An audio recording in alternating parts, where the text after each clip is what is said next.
Egg కారం చేస్తా బాక్స్లోకి. రోజుకు 2 ఎగ్గులు అయితే ఉడికేస్తా. మా బాబును మా సార్ అయితే తింటాడు.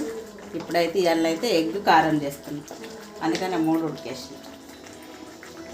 గుడ్లు అయితే ఉడికినాయి, గుడ్డు కారం చేస్తున్నా. ఇప్పుడైతే ఆయిల్ వేసుకున్నాం. ఆయిల్ అయితే కాలింది. కొంచెం పసుపు, అట్నే మనం పెట్టిన ఎగ్గులు కూడా వేసి కాసేపు ఇట్లా గోలనివ్వాలి.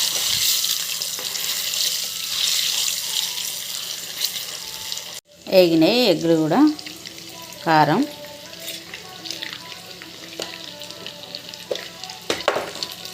అట్నే ఉప్పు కూడా వేసి కలిపేయాలి. ఇప్పుడు వేడిగా గుడ్డు కారం రెడీ.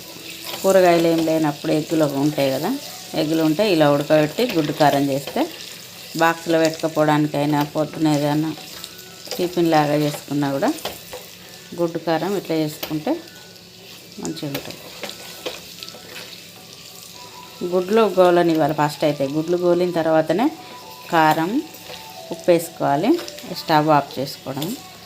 బాగాసేపు గోలితే కారం మాడిపోతుంది కదా, అందుకనే కొంచెం సేపు గోలితే సరిపోతుంది. గుడ్లు అయితే గోలినాయి, కారం కూడా గోలింది, సరిపోతుంది. స్టవ్ ఆఫ్ చేసుకుంటాం.